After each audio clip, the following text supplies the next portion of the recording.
Batas, mananagot ang sangkot at may sala.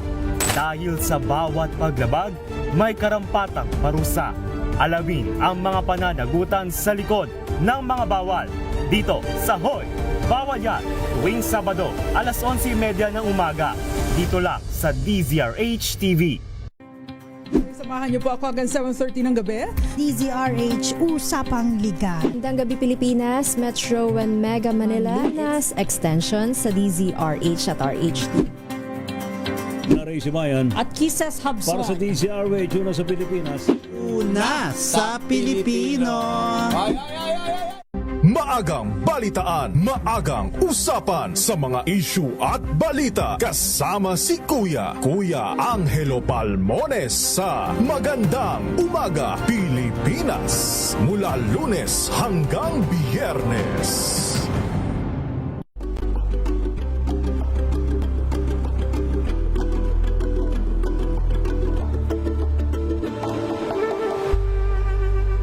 Tumunog na ang galingan para sa kalikasan. Ang nagkamit ng parangal bilang Best News Anchor ay walang iba kundi si Angelo Palmones ng Magandang Umaga Pilipinas, DZRH Radio 666 kHz.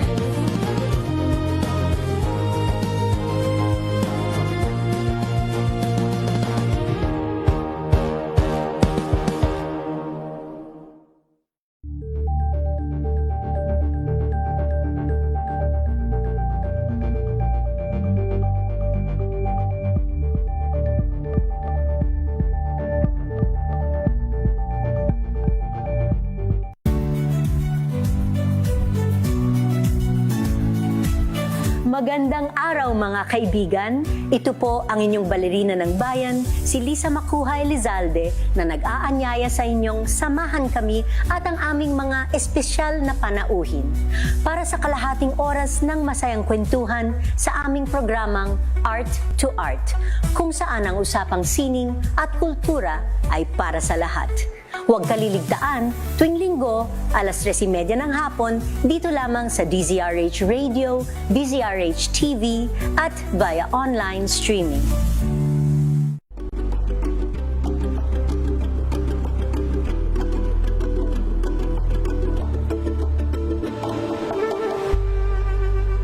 We've got you covered.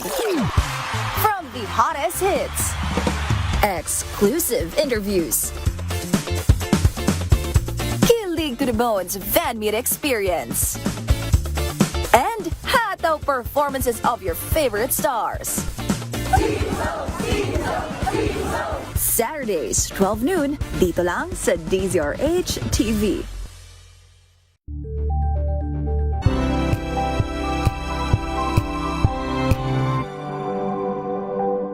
Hello, Washi! Laundry day na naman! Yay! Anong meron? Mancha ng chocolate, putik, may libag pa!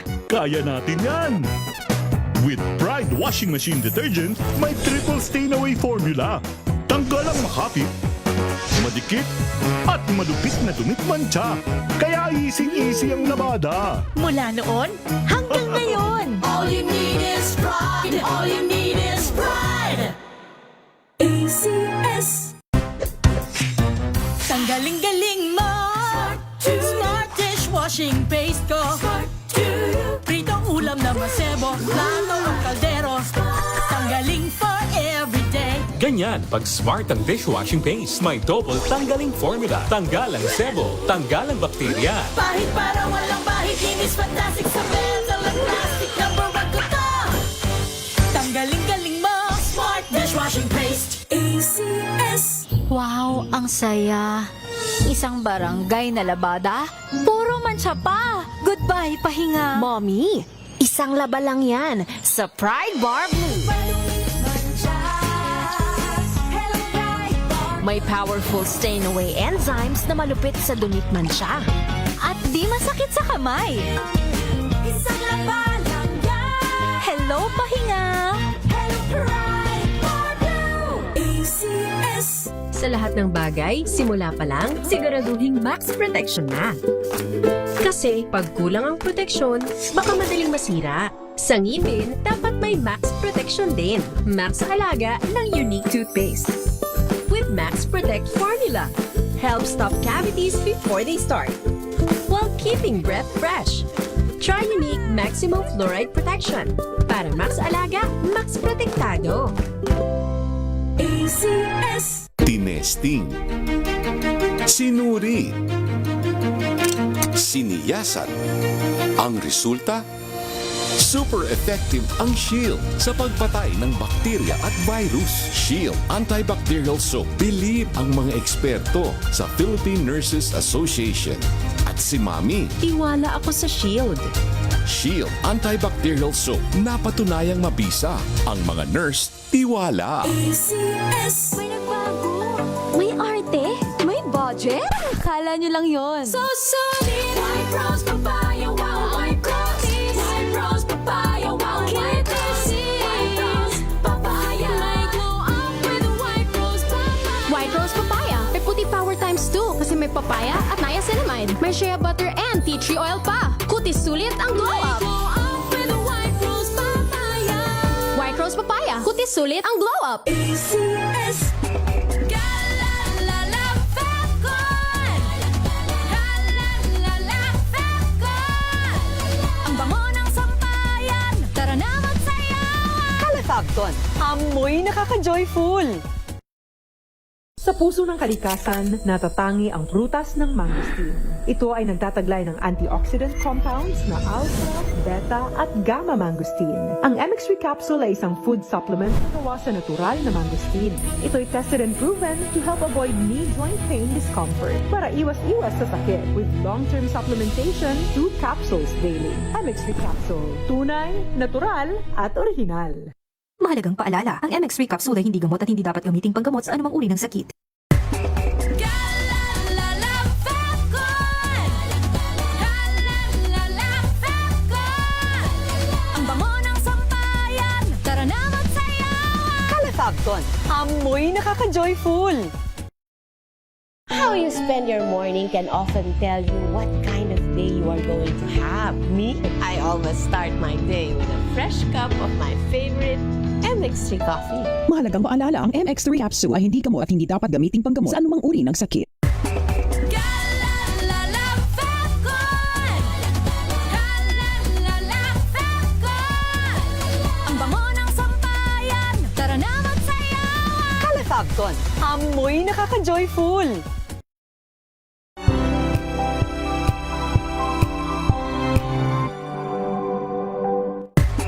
Galalala Falcon. Galalala Falcon. Ang bango ng sampayan. Tara na magsayawan. Califabcon, amoy nakaka-joyful. Araw-araw, iba't ibang mga bagay na dapat pagtagumpayan. Ang subok kong partner ay MX3 Capsule.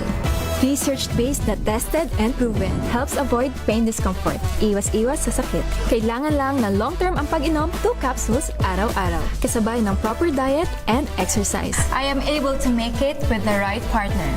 MX3, dito ako bilib!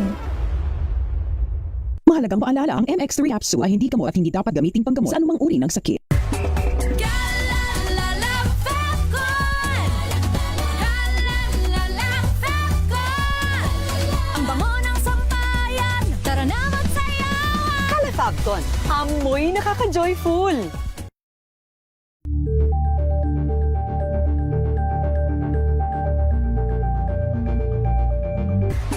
Galalala Falcon. Galalala Falcon. Ang bango ng sampayan. Tara na magsayawan. Califabcon, amoy nakaka-joyful.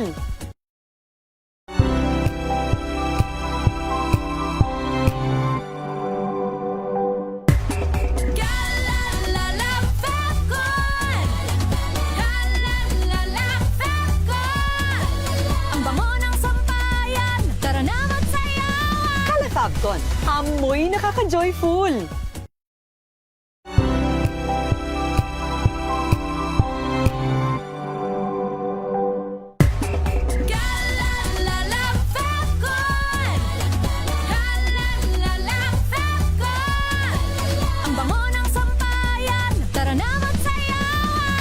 Lawson. Amoy nakaka-joyful!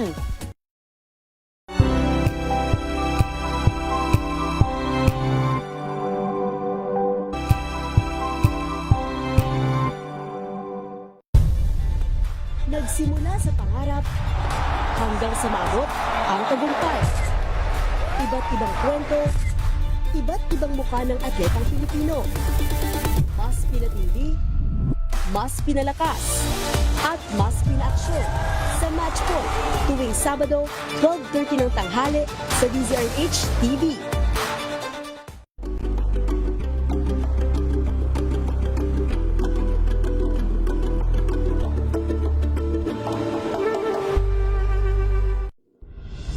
Tuloy-tuloy ang pagtulong, tuloy-tuloy ang pagseserbisyo at tuloy-tuloy ang balitaan kasama si May Binauhan sa Operation Tulong mula Lunes hanggang Biyernes.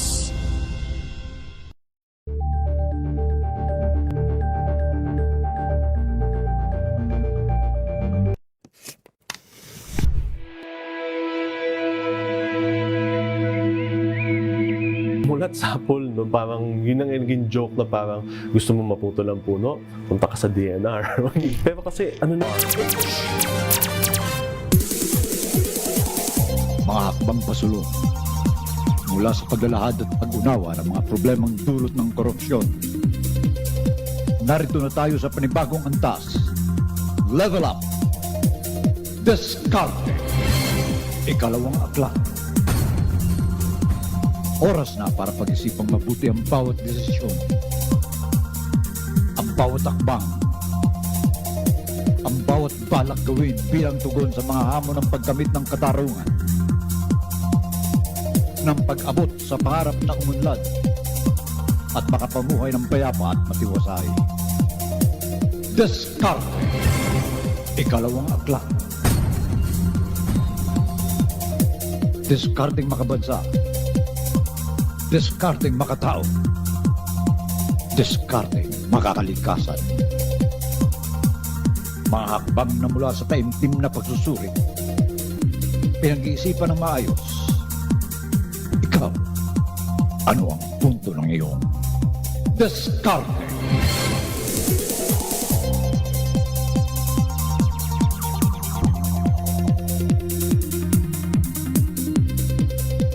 Magandang hapon po sa lahat ng aming mga masusugid na tagapakinig at welcome po sa inyong programang Diskarte. Ako po si Flor Apanto. Sa mahigit 20 taon ng ating programa, marami na po tayong tinalakay ng mga isyong hinggil sa ating lipunan. Mga isyong naging dahilan upang tayo ay makabuo ng mga dramang pangradyo na sumasalamin sa sitwasyon o pangyayari sa ating bansa. Mga dramang gumising sa ating mga natutulog na damdamin upang makibahagi at maging mapanuri sa mga kaganapang ating kinasasadlakan. Matapos ang mahigit na 20 taon, kamusta na ba ang bayan? Kamusta na ang pamamahala ng ating mga pinuno? Umunlad ba ang Pilipinas at naipagtanggol ang ating karapatan sa ating lupain at karagatan? May malaki at mabuti bang pagkakaiba ngayon? O pareho pa din ang mga suliranin natin noon na nagpasalin-salin sa mga susunod na henerasyon? Kaya naman ngayong hapon, balikan po natin ang ilan sa mga dramang tinampok dito sa ating programa. Muli nating pakinggan ang mga kwentong nabuo noon na minsan nagpamulat sa ating kaisipan.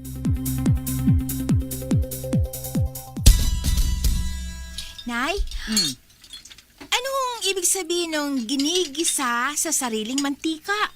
Ginigis? Juan, halimbawa, gaya nitong karning baboy na ginagamit ko bilang pansahog. Imbes maglagay ako ng mantika dito sa kawali para igisa ito mga hiniwa-hiwang karning may taba. Hinahayaan ko magmantika mismo tong karne. At ang mantikang galing nga dito sa taba ang gagamitin ko bilang panggisa. Ganun yon. Ba't ganun po? Anong bakit ganun? Hindi ko kasi maintindihan Ang gulo. Anong magulo dun? Kasi nanay, Yun yung kasing nag-deliver ng soft drinks natin.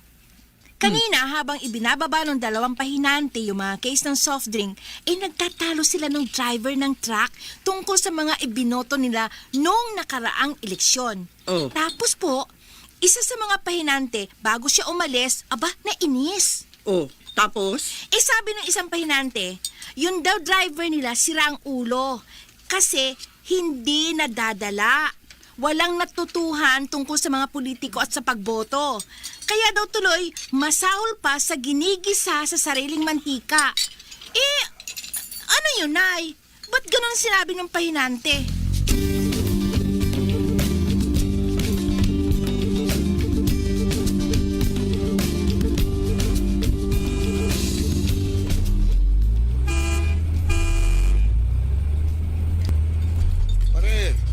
Dahan-dahan naman sa maneho. Baka magkandabasig yung mga bolt sa likod Wala tayong sweldo pare-pareho. Huwag mo daanin sa pagdadrive ang init ng ulo mo. Nakakainis ito si Tikboy Siya nga lang ha. Ako pa nakakainis Ako na nga lang dyan ang nagsasabi ng totoo Ang hirap sa'yo Kung magsalita ka, akala mo kung sino kang kataas ng inaral. Parehas na naman tayo patay gutom Ay pare, hindi ko mawala akong natapos ng mataas. Ibig sabihin, hindi ko na kaya mag-isip ng malalim. Saka hindi naman pagmamalaki itong ginagawa ko Oo nga naman, Samuel. Nagdidiskusyon lang naman tayo kanina Huwag kang kumpare. Para namang di tayo magkakaibigan nito Hindi nyo kasi naintindihan. Masakit yung mapaparatangan ka na hindi ka nag-iisip. Wala naman ako sinabing gano'n Para ako walang isip yan Sabi ko lang, ba't ba kasi hindi ka bumoto? Alam mo naman na para sa ating mga ordinaryong mamamayan, yung ating boto ang ating pinakamakapangyarihang armas laban sa mga nagsasamantala sa atin. Bakit sinayang mo yung boto mo, pare? May nagpunta sa lugar namin nung panahon ng kampanya sabi niya kailangan daw manalo ang kandidato nila sabi ko, meron na kami ibang iboboto. Sabi niya hindi naman daw niya kami tutulungan kapalit ng pagboto sa kandidato nila. Okay na daw yung wag na lang bumoto. Anong tutulungan?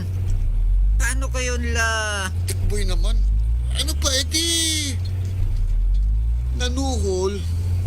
Galing din Ang suhol ba at ang tulong iisa? Madali sa'yo ang manlait. Mga sir, palibasa binata ka. Nag-iisa ka na sa buhay. Wala ka naman sinusuportahan kundi sarili. Ako, may mga anak ako. At kahit may trabaho din ang misis ko, kulang pa rin. Oo nga pala. Masisisihin mo ba ako kung tumanggap man ako? Kapalit ng hindi pagboto.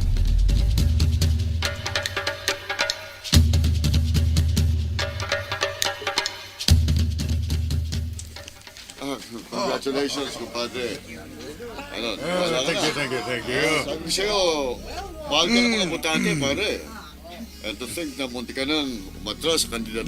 Mabuti na nga lang ang tindi, kumpadre. Dahil kung ginawa ko yon, hindi sana tayo nagsa-celebrate ng ganito ngayon, ha? Cheers! Cheers! Enjoy yourselves, everyone! Well, Sir... Siguruhin nyo lang na mga kasamahan mo na hindi mauubusan ng pagkain at inumin hanggang makauwi ang huling bisita ko, right? Opo, Dapat Congressman. mag-enjoy ang lahat ng mga bisita ko, okay? Opo, Congressman.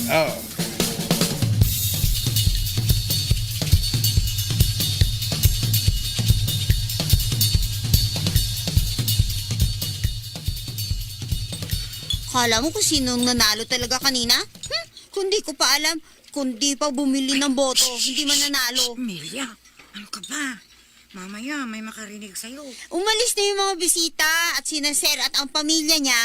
Tulog na yung mga yun. Pare-parehas na lasing Kaya kahit mag-aatungal pa ako dito sa kusina habang naghuhugas ng mga pinggan, walang papansin sa akin dito. Akala mo lang. Hindi lang naman tayong katulong ni Congressman. Ang dami pang iba na manakadang kalabas-pasok dito sa kusina. Mukha ba akong takot? Kailan pa naging kasalanan na magsabi ng totoo? Hindi sa ganun. Kaya lang, dito ka nagtatrabaho. Amo natin si Congressman. Kaya, hindi ka dapat umasal at magsalita ng ganyan na para kang walang utang na loob. Utang na loob? Bakit? Pinagtatrabaho ko naman ng gusto yung sinisweldo ko Kita mo nga. Gaya nito, madaling araw na pero naghuhugas pa rin tayo ng mga ginamit doon sa paparty niya kanina. Amelia. Kung tutuusin nga mas mabuti pa nga ako dahil sinusulit ko yung trabaho sa binabayad sa akin. Yung mga gaya ni Congressman, aber, may nagawa ba siyang matino nung nakaraang termino niya? Wala naman na. Tapos eto, uupo na naman siya. Ay, oo. Mauupo ulit. Dahil sabi mo na nga, Kwan, dahil namili ng boto. Alam ko, mali yun. Pero para sa akin, mali rin yung kagatin mo, yung kamay na nagpapakain sa'yo. Kaya nga bukas magsasabi na ako na maghihintay na lang ako ng huling sweldo ko tapos magbibitiw na ako. Ha? Ay, bakit naman? Biglaan naman yan. Bakit? Nakagalitan ka ba ni ma'am? Inaway ka ng mga anak nila? Hindi. Kaya lang, kung darating ko sweldo, makababayad na ako ng buo sa nautang ng mga magulang ko sa kanila. Kaya aalis na ako. Mamaya, total off ko naman. Sasabihin ko na kinaitay ang aking desisyon.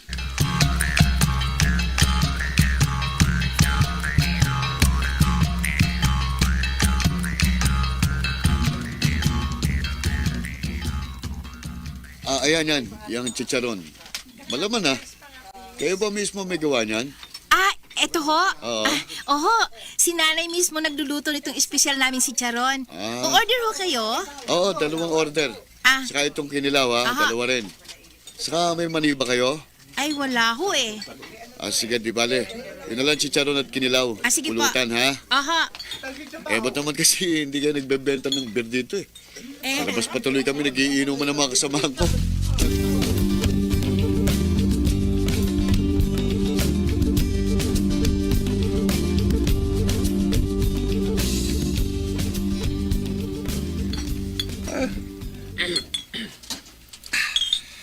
Alam ko namang mali yung ginawa ko eh. Alam kong hindi tama na ipagbelembot.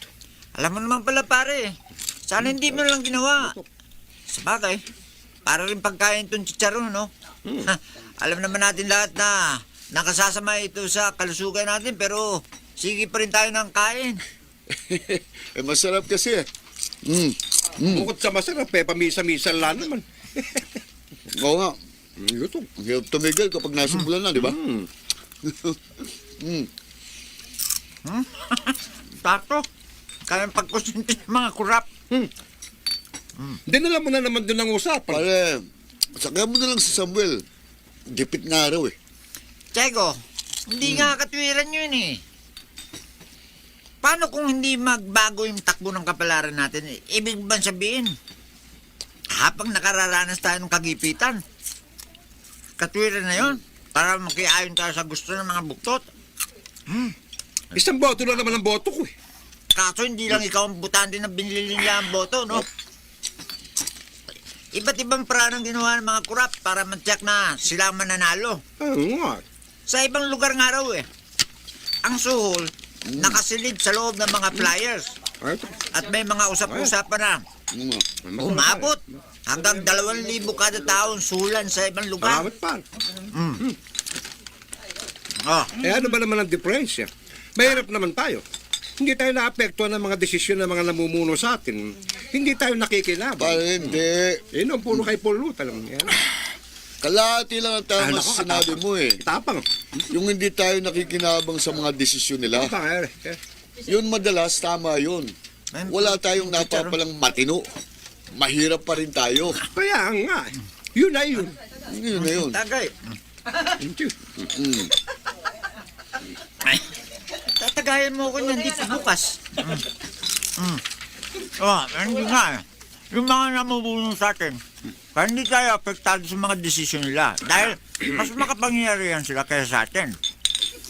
At sila nagpapasya, nagdidikta kung saan ang dali ng pera ng bayan. Tama? Sinalpakan mo naman ako ng chicharon. Sarap naman eh. Nakita, baka gusto mo Tama nakain yun. Yun ang ang punto ko eh. Pero pare, isipin mo ha. Sino ba naglagay sa kurap ng mga politiko sa pwesto? Ha? Sino nagbigay sa kanila ng kapangyarihan? Di ba tayo? Oo nga, yun lang nga. Tayo na mga bumoto sa kanila. Di ibig sabihin, tayo rin na naging daan para makagawa sila ng korupsyon. Ha? Tayo ang may kagagawan kung bakit tayo naiisahan, nalalamangan. O sige. Sandali. Malutong talaga si Char. Totoo yan. Pero kung sakali naman pwede magreklamo, hindi ba? Ako magre-reklamo ako sa'yo, ha? Taga saan ka ba talaga? Baliwag o sa Pampanga? Kalumpit. At saka sa Pampanga, magkadugtong na yan Oo, sige. Kung minsan tonong kalumpit, minsan naman natotonong ka pa, pareho lang naman yun Akala ko dahil sa nainom Hindi. Okay, balikan natin magreklamo. Masarap na si Charon, hindi ako malalasing ito pagkaganto. Bakit? Anong silbi ng magreklamo? Ikaw na nga namili sa buktot na politiko, ikaw bumoto sa kanya, ikaw naglagay sa kanya sa pwesto, tapos ikaw rin magreklamo? Aba? Teka. Siya yung nag-ugat ng problema Ha? Tapos, ikaw ang magsasabi na may problema. Pare, hindi ba laking kaululan ng ganon, pare? Kaya nga Pambira kayo At isa pa, isipin nyo Lasing na yata kayo. Hindi pa. Pinagtutulungan nyo na yata ako. Hindi, makinig ka muna. Makinig ka? Isipin nyo. Makikinig ako. Saan ba galing ang ipinanunuhol nila sa atin? Yan, maganda yan, pare. Akala ba ninyo sa mismong bulsa nila? Hindi Hindi. Ang dami ko na nakakausap tungkol dyan At marami rin yung nagsabi sa akin na galing sa pork barrel ng mga buhong ang ipinangkukurap nila sa atin. Pork barrel? Ano ba yun? Nako, hindi mo alam yun. Yun ang milyon-milyon piso na ipinagkakatiwala sa mga mambabatas para Ganon? gamitin nila sa pagbibigay ng mga serbisyo sa atin. Sama. Pero madalas, hindi sa taong bayan na uwing pera, kundi sa personal na gastos ng mga senador at congressman. Tulad nga ng panunuhol nila sa mga butante para sila ang iboto. O para wag bumoto. Ganun pala yun. Ganun na, pare. Ikaw kasi kaya ng kain chicharon. Sama pala, no? Talo pa natin ng chinicharon. Talo pa talaga natin ng napiprito sa sarili nating mantika tuwing nakikiayon tayo sa pamamba ni obra sa atin ang mga korap na yun.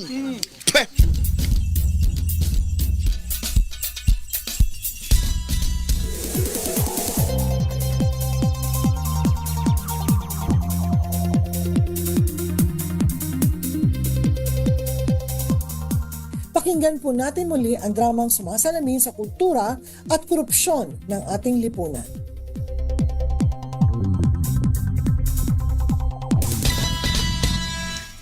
Hindi madali maging public servant. Talaga. At kung tutuusin, hindi rin naman ganung kalaki ang sweldo ng isang tinatawag na lingkod ng bayan. Ang sweldo, Pero ang maaaring kitain, ibang usapan yun. Ay, nako. Tama, correct ka dyan. Tayo, magsalita na ng diretso kasi total naman, hindi naman sekreto to. Sekreto ba? Ay kaya ito ang katotohanan Kapag ang isang tao ay korap, baliwala sa kanyang pag-interesan o gamitin para sa sariling pakinabang ang kaba ng bayan. Kaya hindi katakataka kung ang mga kandidato, lalo na para sa pinakamataas na posisyon sa gobyerno, ay handang gumastos sa iba't ibang paraan. Makumbinsi lamang nila yung mga butante na sila ang iluklok sa kapangyarihan, di ba? Hindi naman namin nilalahat. Pero nakararami kasi, ganun ang ginagawa dahil ang payback o paniningil ng pinuhunan sa pangangampanya ay madali nang makamit sa sandaling nasa pwesto na ang isang taong korap. Mga kaibigan, ano sa tingin nyo? Mula sa ating mga kandidato para sa pagkapangulo, may mga pangalang lutang na, hindi ba? Kaya't kumbaga, sisiw na dapat ang pamimili ng iboboto. Pero, ang tanong ay ito, sisiw nga ba? Siguro para sa iba sisiw. Madali nga, pero meron din naman nagsasabi wala pa silang ideya kung sino iboboto. Marami. Walang ideya o walang napupusuan. Katunayan, meron kaming naririnig ng mga komentong katulad ng Ano? hindi na ako boboto. Isa na ako dyan. Sayang lang naman ang boto ko Pare-pareho lang naman ang mga kandidato.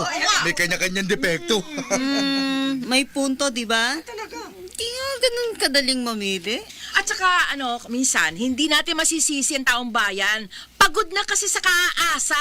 Kung sakali manghinawa man sila sa pagboto, di ba tama ako? Pero ang punto, ang boto ay sagrado. Kaya hindi dapat sayangin. Sa halip, dapat gawin itong armas tungo sa pagbabago. Kaso nga, paano kung ang pakiramdam natin wala tayong mapagpipilian o kumbaga sa ulam parang dinuguan. Madilim, walang linaw. Oo! Madilim! Walang linaw ang direksyon dapat nating sundin. Pero may mga kasagutan ng problematic na sitwasyon ganon, mga kaibigan. Ako po si Ben Mercado, sa papel na taong bayang butante. Ako po naman si Luz Fernandez, nagaganap bilang isa ring taong bayang butante. Nick de Guzman, no? Sa papel na Tristram. Bobby Cruz po, bilang Jeng at taong bayang butante. Rashida Bangko bilang Bea at taong bayang butante. Marichu Villegas po bilang AC. Phil Cruz bilang RJ at Gerson. At Susan Robles po sa papel na Susing.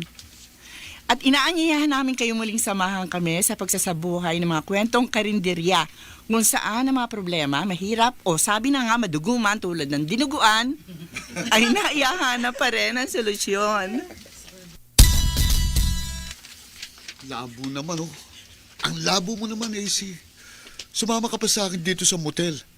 Puro naman pala kaartehan lang ang ipapakita mo sa akin. Halikan ka, iiwas ka. Yayakapin kita, maninigas ka. Anak ng balyan ng dambuhala naman, oo. No! Busit na. Kasi naman, RJ, natakot ako eh. Paano kung mabuntis ako? Mahal mo ba ako? Siyempre, oo. May tiwala ka ba sa akin? Naniniwala ka ba sa mga pangako ko? Alam mo ba na ano man ang mangyari, hindi kita bibitiwan? Ibang klaseng tanong yan. Kung kasi, may relasyon naman tayo Buti sana kung hindi kita niligawan. Buti sana kung hindi ako naghirap sa'yo kahit paano. Naghirap? Oo. Anong tawag mo sa pagbibigay ko sa'yo ng mga regalo? Kahit na nga ba maliit lang Ang importante, naiisip kita. Saka yung pagsundo-sundo ko sa'yo sa kanto para ihatid kita sa school. Ang layo na sa amin Pero nagsasakripisyo akong pumunta sa'yo. Teka. Ano ba yan? Sinusubukan mo ba ako? Ay, naku naman. Oo. Ay, hindi. Pinauunawa ko lang sa'yo na hindi kita pag-aaksaya ng panahon kung hindi totoo na mahal kita. Oh, ayan Tiniyak ko na sa'yong mahal kita. Kaya, itatanong ko ulit sa'yo. Ako ba, mahal mo? Oo. Oo. Oo, RJ. Mahal kita. Mahal mo. Okay. Kung talagang mahal mo ko, kung hindi ka natatanggi, patutunayan mo sa akin na mahal mo ko.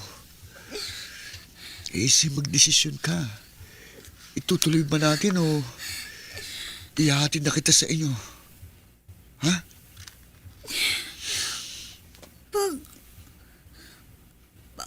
Pag inuwi mo ba ako sa amin, magkikita pa ba tayo? Ano sa tingin mo?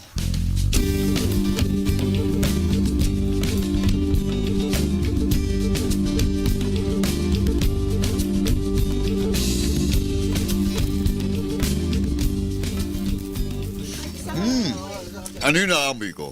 Ang bango Parang sa amoy pa lang, nakabubusog na. Bulalo po yun, Bulalo? sir. Opo. Yun po ang specialty ng nanay ko. Wow, ayos yun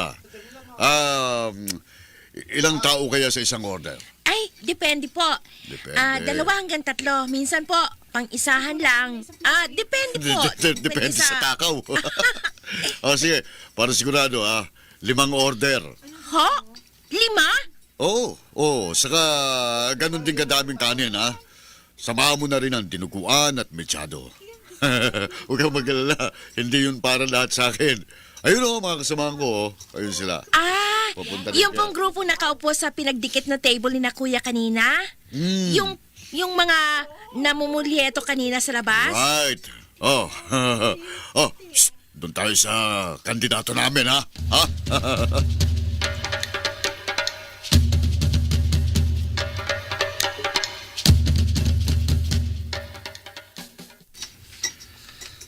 May problema yata sa mata yung isang yun, Ha, Bea? Ha? Nangampanya pa siya sa'yo. Di ba niya nakikitang ang bata mo pa? Hindi ka pa nga rehistrado para bumoto eh. Kuya Tristam, secret lang. Ha? Pero kahit naman kung sakaling pwede na akong bumoto, ha? Wala yata kung balak iboto yung kandidato nila, no? Wala. Bakit naman? Kilala mo ba yon? Hindi. Pero kanina, tiningnan ko yung ginagawa nila habang nagmimigay sila ng pulyeto sa labas. Ang dami sa kanila nagyoyosi tsaka kumakain ng chewing gum at candy. Tapos? Naku nay, makalat sila, no? Samantalang nakalagay doon sa pulyeto ng kandidato nila makatao at makakalikasan daw siya. Eh kung totoo yun, di dapat disiplinado niya yung nangangampanya para sa kanya, di ba, Nay? Pero hindi po eh. Eh, anong klaseng may konsiderasyon sa kapwa tsaka may pagpapahalaga sa kalikasan? Eh, yung upos ng sigarilyo tsaka yung mga balutan ng candy kung saan-saan lang nila itinatapon sa kalsada. Yung isa naman, yung chewing gum, idinikit pa sa pader. Nilinis mo na? Eh. Mabuti na lang kung ano-ano talagang napapansin mo, kutong lupa. Siyempre, ako pa. Kaya ayun, no, kahit anong mangyari, kung butante naman ako, ay talagang hindi ko iboboto yung ganong kandidato na alam ko. Peke! Tsakang peke. Kuya naman, kung yung sarili ng mga tao hindi sumusunod sa mga ipinapangako niya, hindi niya kayang rendahan. Paano pa kaya kung sakaling manalo na siya at buong bansa na ang pamumunuan niya, Abel? Teka. Ayos na ito mga order ng mamang nangangampanya. Tulungan mo akong ilabas na mga ito, Bea. Sige, Jen. Tara. Ito, halika na. Okay. Oo, dadan. Buti pa yung si Bea, no? Kahit bata pa, marunong nang kumuha ng mga desisyon. Lalo na tungkol sa isang mabigat na bagay, yung pagboto. Di gaya ni AC. Tristram. Bakit si AC na naman itong nakita mo? Wala lang, Nay. Naisip ko lang kasi, yung kapatid kong yon, sayang, di ba? Iginagapang nating tatlo ni Jeng ang pag-aaral ni AC. Pero wala naman sa pag-aaral ang atensyon eh. Salip, doon sa boyfriend niya, nakatutok. Mabait ang kapatid mo, Tristram. Huwag mo siyang pag-isipan ng kung ano-ano. Bata pa kasi siya eh. Kaya hindi pa hinugang isipan at damdamin. Kaya nga mas hindi dapat na nagsasama siyang lagi doon kay RJ. Ilang buwan na silang may relasyon. Mamaya kung saan pa mauwi yung pagiging lagi nilang magkasama eh. Ay nako. Delikado. Ay nako. Mana nga muna pag-usapan natin para hindi ka maging buribot buong araw. Total naman na pag-usapan na rin natin ang paggawa ng desisyon. Tatanungin kita.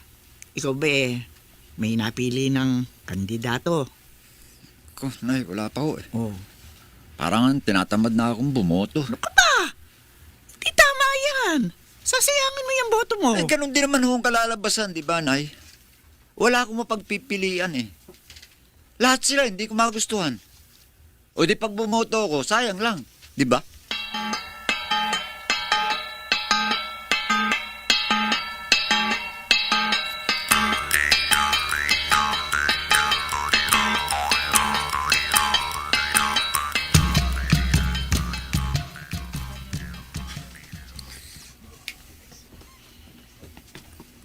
RJ?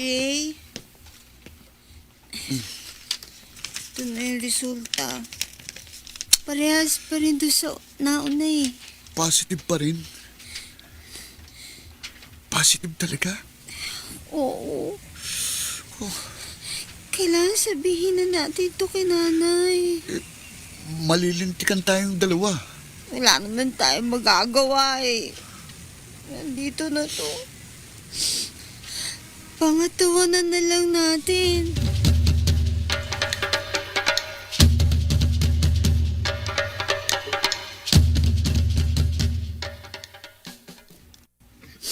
Ay, sorry.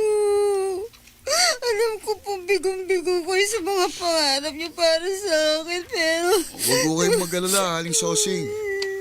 Mahal na mahal ko naman ho itong si AC. Magutom man kami paminsan-minsan, bubusugin ko naman siya sa pagmamahal. Loko ka pala eh.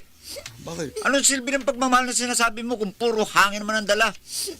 Makakasalan ba itong kapatid ko para lamang mangalam ng sabay ang sikmura nyo? Eh, kasi naman hindi ko pakasalan. Pastos ka talaga. Tristram, wag, tama na yan. Tama na yan, anak, tama na.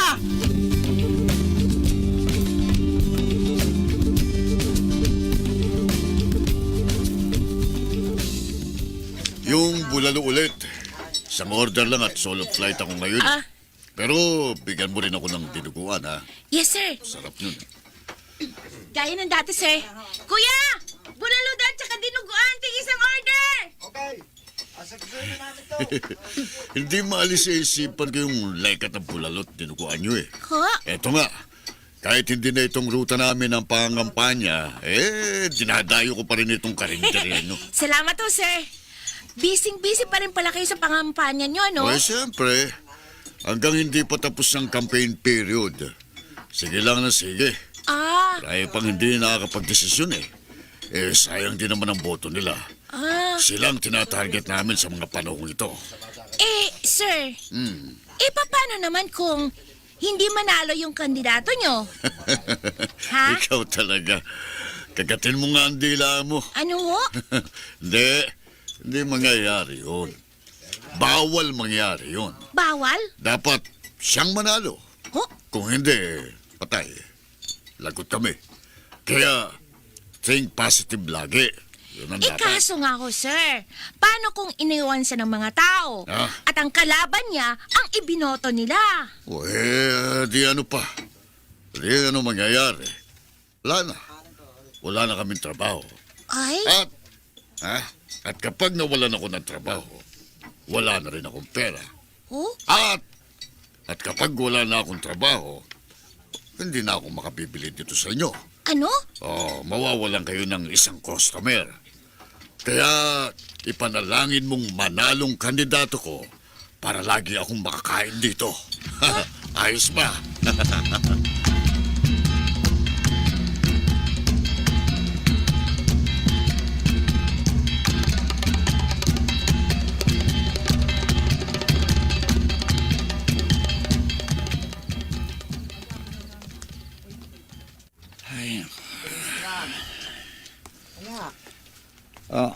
Nay.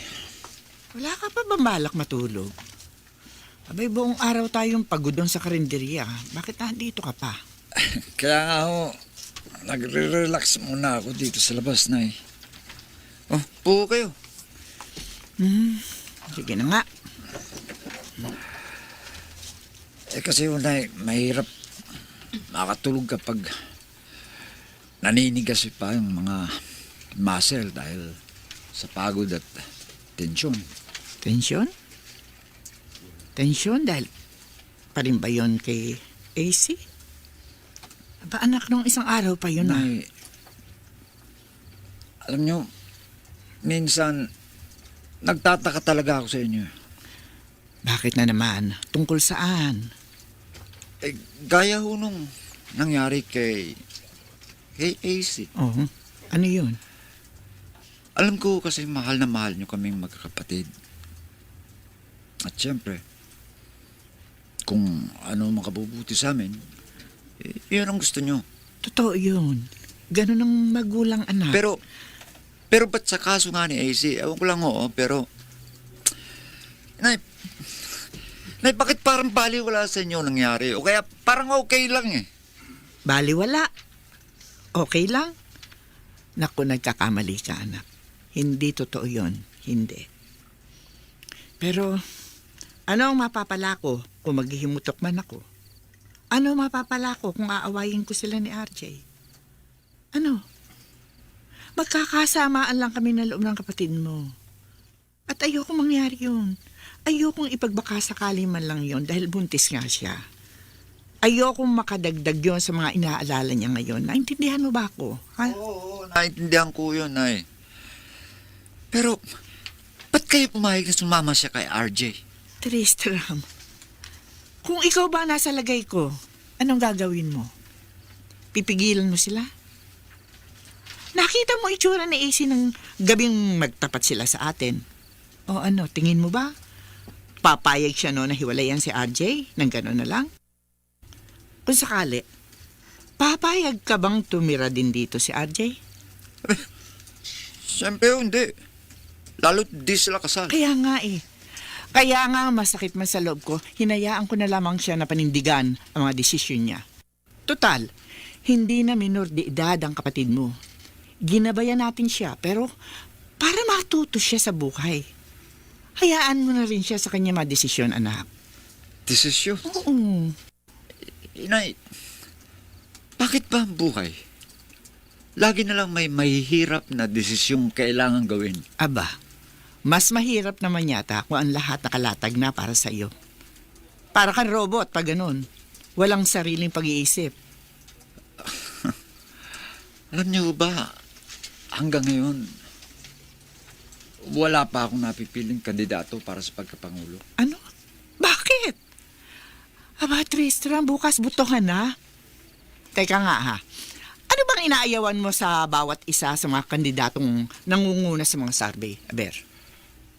Okay, Nay. Si Noynoy. Alam naman niyo ang sinasabi ng iba tungkol sa kanya, di ba? Una yung tungkol sa Hacienda Luisita. Matagal na yung paratang sa pamilya nila. Yun lagi ang pinambabato sa kanila eh. Parang yun na nga lang nang yun.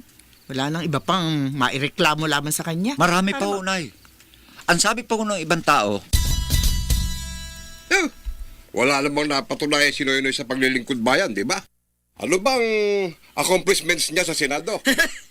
Kaya nga, ang maganda lang naman dyan sa Noynoy na yan, yung pamana sa kanya ni Ninoy at Cory, na magandang reputasyon. Okay, so, dinadakila natin ang mga magulang niya. Pero ano mangyayari kung magiging presidente man si Aquino? Yun na nga. Malamang na diktahan lang siya ng mga nakapaligid sa kanya, di ba? Gaya ni Chris Aquino. Showbiz na. Umaati ka mong intrigahan at dadlaran pa ng iskandalo. Joke. Exactly. Kaya nga, malabo yan. Baka maging isang malaking biro lang ang administrasyon ni Noynoy. Dahil siya mismo tipong ampaw. Nalilimutan mo yata. Maganda ang mga pinanghahawakang prinsipyo ni Noynoy. Ang mga pinapahalagahan niya na kitang-kita naman sa kanyang plataforma. Tulad ng katapatan, kalinisan ng budi sa paglilingkod sa bayan. Tinututulan niya ang anumang anomalya na ginagawa ng mga opisyal kapag malinaw na hindi pabor sa taong bayan ang nangyayari. Totoo yun, ay. Pero, ewan ko ba? Sige, pag-isipan mo yun. Itong si Bilyar. Meron din ng mga punalaban sa kanya eh. Bukod doon sa usap-usapang siya talagang manok ng administrasyon, Bilyaro yung araw, hindi ba? Yun yung opinion ng iba. Niloloko lang naman tayo ni Bilyar. Hindi naman siya totoo lahing mahirap. Dahil lang mahirap, walang-wala. Di ba, sabi na nga dun sa advertisement niya, yung nakaranas maligo sa dagat ng basura, isa siya, naligo na ba sa ganon? Ewan. Pero malamang hindi. Kasi yung tatay niya, hindi ba, nakahiram ng pampagawa ng bahay sa GSIS. Ang nagiging member o miyembro ng GSIS, yung mga empleyado ng gobyerno. Sa madaling sabi, may trabaho, may kinikita na hindi galing sa pagbabasura. Hindi walang-wala sa madaling salita. Ibig sabihin, walang katotohanan na galing siya sa pagkadukha. Ito ang totoo. Ano? Isa siyang mahusay na negosyante. At di ba ang negosyante kapag namuhunan, kailangan kumita? Isa pa, kung Villaroyo nga talaga ang magkakampi, paano ng issue ng charter change? Makikitsatsa ba siya kay Gloria? Yun nga, si Manny mahusay na negosyante. Kaya malay natin, maiangat din niya ang ekonomiya ng Pilipinas. Malay natin. Tumayo siya noon labang kay Estrada, di ba? At marami naman siyang nagawa. Sinasabi na natulungan niya ang mga OFW. Yun nga ang plataforma niya nung una pa lang, bago napunta sa sipag at tiyaga. Oo, ang sabi niya, sipag at tiyaga nga raw ang kailangan para umunlad ang buhay. Sipag at tiyaga para masangkot sa iskandalong may kinalaman sa C5. Kung masipag at matyaga siya, Bakit hindi ho siya nagsipag at nagtiyaga agad na magpakita sa Senado nung nagkakaroon ng pagsusuri sa Senado tungkol sa C5 na anomalya? Sabi ng mga supporters, paninira lang daw ang lahat ng yon. Pero naisip ko rin na bakit kaya maraming mga tao ang naniniwala na meron laman ng mga aligasyon labang kay Villar? Kung may usok, may sunog, may apoy. Correct? At isa pa, hindi siya umaangal masyado doon sa mga desisyon ni Arroyo na magpalit ng Chief Justice, sa mga midnight appointments ni GMA sa Department of Foreign Affairs, sa Cultural Center of the Philippines, sa National Museum. Okay. Yun naman tungkol kay Gibo. Si Teodoro, magaling man siya magsalita at may karanasan man siya sa paglilingkod bayan. Hindi naman matiyak kung malaya ba siya talaga na makapagdidesisyon bilang Pangulo kung sakaling manalo siya. Kahit na yung pa sinasabi niya. Oo nga eh. Tandaan mo, nung ang pangalan ni GMA nasangkot sa mga anomalya, todo suporta pa rin si Gibo sa administrasyon. Yun na nga. Dumaan si GMA sa Hello Garcia scandal, yung fertilizer scam, yung NBNZTE controversy, pero may narinig ba tayong reklamo? Kahit isa. Mula kay Teodoro. Wala. Ayun. Ebidensya yun kung saan direksyon talaga siya nakakiling. Di ba? Kaya ang tanong, parehas kay Villar, paano nang issue ng charter change? Makikitsacha rin ba siya kay Gloria? Sige bo, matalino yon anak. At may magandang karanasan na bilang isang congressman sa kabilang pinuno ng National Defense. Oo. Pero yun nga ho eh.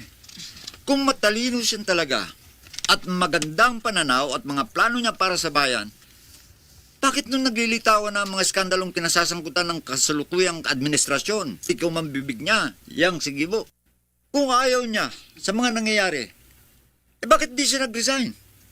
O kaya, lumipat man lamang na ibang partido? Sige. Pag-iisipan ko naman niyang mabuti. Okay. Dito naman tayo kay Erap, Nay. Kampanya noon ni Erap para sa mahirap. Ngayon naman, kapag may Erap, may ginhawa. Oo. Kasi nga sa lahat sa mga kumakandidato para pagkapangulo, si Erap ang may pinakamalinaw na relasyon sa masa. Tanggap siya ng masa bilang baga. Kahit nga ba sabihin panggaling siya sa may sinasabing pamilya. Oo nga ho. Tanggap ng tao. Doon magaling si Erap dahil kuhang-kuha niya ang pulso ng masa. Kaya nga siguro, putok na putok yung kanyang slogan dati na Erap para sa mahirap. Di ba? Ano naman ang negatibo daw sa kanya? Bukod sa sinasabing siya raw ang tagapagligtas ng industriya ng pelikulang Pilipino, na hindi naman nangyari Sa hali, parang naipabulusok pa nga pagtingin ng tao sa industriya dahil nga sa pagkakasangkot ni Erap sa mga matitinding kontrobersya. Kaya tuloy ang marami, halos ayaw nang magbigay ng suporta sa mga kumakandidatong artista. Oo nga ho. Pilim-pili na lang ang sinusuporta ang mga artista na gustong maging public servant. Bumaba na ng gusto ang kredibilidad nila dahil sa naging karanasan ng tao, kina Ramon Revilla, Lito Lapid, at siyempre nga, pati na si Erap. Oo, pero yun lamang ba? Nay, dali nyo naman makalimot. Si Erap, Jose Pidal, Puweteng, Casino, Conviction for Plunder. O come on, si Erap kinakarira kay ABS. Hindi yung istasyon ng television ABS, ibig sabihin, alak, babae, sugal. Yun na nga ang problema laban kay Erap. Mahal man siya ng masa at maalaga man siya sa masa. Pag naharap na niya ang mga bisyo, nakakaleche-leche ng takbo. Kaya nga, ang Pilipino ba talaga isang bansang puno ng mga may sakit na kalimot? Bah, inalis na nga dati sa pwesto, naikulong pa, ibabalik na naman. Kapag nakataon, masaya yan para sa mga tagalungsod ng San Juan. Kaya nga mga Pilipino. Sa bagay, maraming mamamayan, mahilig sa action movies, di ba? Yung ang bida, pag pakiramdam niya, naape, bumabangon para maghigante. Si Dick Gordon naman. Yung mga supporters ng striktong pagdidisiplina, gusto si Gordon. base sa nagawa niya para sa Olongapo? Dahil marami-rami na rin naman siya nagawang kabutihan habang mayor at senador. Pati na rin sa paglilingkod bilang pinuno ng Department of Tourism, di ba? Oo. Pero yung sinabi ko nga kanina, nababanggit din ng ibang mamamayan. Handa na ba ang ating bansa para sa isang gaya niya na naikumpara na ng ilang ulit sa gaya ng maladiktador na pinuno ng Singapore na si Lee Kuan Yew? Galing na tayo sa ganun, di ba? Rehimeng Marcos, martial law. Oo. Kung sakali, paano ating human rights? Mahirap magbakasakali, nakakakabayan. Bukod doon, arugante nga raw eh. Sila ng partner niya na si Bayani. Oo, mahusay na sila kung mahusay sa pagpapatupad ng mga plano nila. Pero parehas lang na one-man show. Ayaw nila na nakukontra. Hindi sila kilala para sa pakikinig sa opinyon ng iba bago magdesisyon. Kaya nga may reputasyon na diktador eh. At yun din ang dahilan kung bakit hindi naman talaga ganun katunog ang pangalan ng Gordo na yan sa masa. Oo. Gaya ng iba pang presidentiables, mahirap iboto kasi hindi naman kilala. Palagay na nating merong may gusto sa kanya talaga. Pero komo di nga makarenew sa masa at di kilala, edi sayang lang ang boto, hindi ba? Kaya yun, Nay. Di ko alam hanggang ngayon kung buboto ba ako o hindi. Dahil wala naman ako tulak kabigin sa kanila lahat. Oh, anak, nauunawaan ko na darama mo. Pero isipin mo sana, ha? Wala naman taong perpekto eh. Walang kandidato para sa pagkapangulo na 100% walang diferensya. Tao pa rin sila. Inay, kinabukasan ng ating bayan yung nakataya. Kaya nga dapat malinaw na para sa iyo, anak, kung ano ang dapat mong maging desisyon. Dapat sa puntong ito, alam mo na. Ano ba sa tingin mo ang pinakamalalang problema ng bansa? Ang kahirapan ba? Ang gutom? Ang pagkasira ng kalikasan? Kakulangan na mataas ang antas ng kalusugan? Ano? Kawalan ng mga hanapbuhay? Kakulangan na matitinong pabahay? Mga problema ng mga kababaihan at kabataan? Giyera laban sa droga? Pagre-rebelde ng iba't ibang grupo? Kriminalidad? Mga problemang umiikot sa edukasyon? Ano, anak? Sa totoo lang, Nay, mahirap mamili eh. Dahil lahat ng sinabi nyo, problema ng ating bansa. Tama. At sa tingin mo, ano ang ugatan lahat ng mga problemang yon? Ang pinakamalaki at malawak na ugat, anak, ano? Korupsyon ho, Inay. Tumpak. Kaya nga, anak, kung boboto man tayo, ang nararapat nating piliin ay ang kandidato na tunay ang determinasyong labanan ang korupsyon.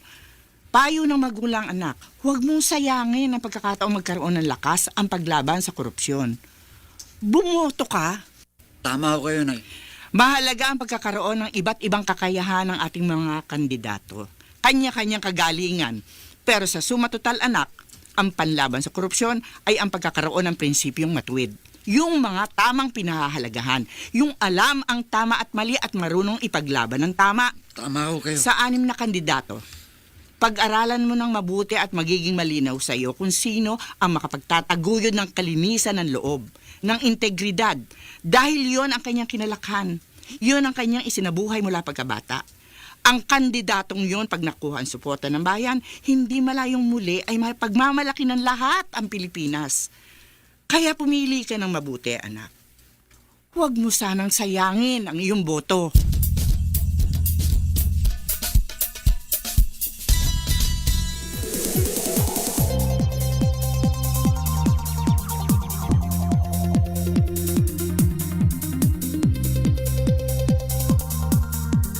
Tayo bilang Pilipino ay meron ding responsibilidad na pananatihing nagliliyab ang pag-asa sa ating mga puso.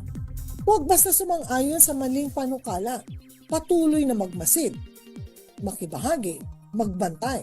Tayo ang mas makakapagtuwid ng daan para sa kaginawaan ng ating lipunan. Tayo ang magiging tulay para maitawid ang pangarap ng ating mamamayan. Tayo ang magsisilbing liwanag para sa kinabukasan ng ating inang bayan. Sa ngalan po ng bumubuo ng programang Diskarte, ako po si Flor Abando. Magandang hapon po.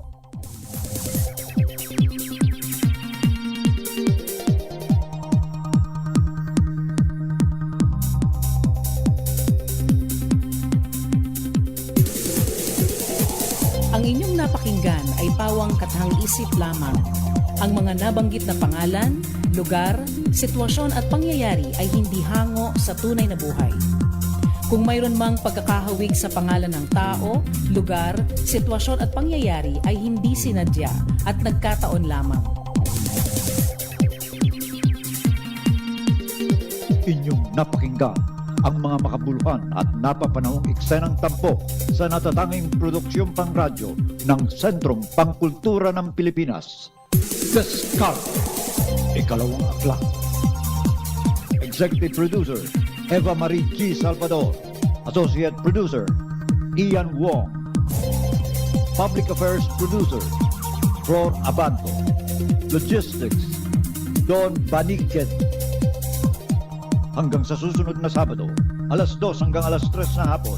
Maraming salamat sa inyong patuloy na pakikinig dito sa inyong paboritong himpilang DZRH.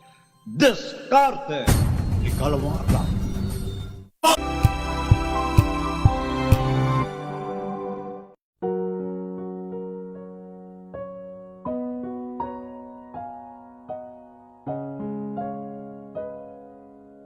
Pumanaw ka, Jesus. Subalit ang bukal ng buhay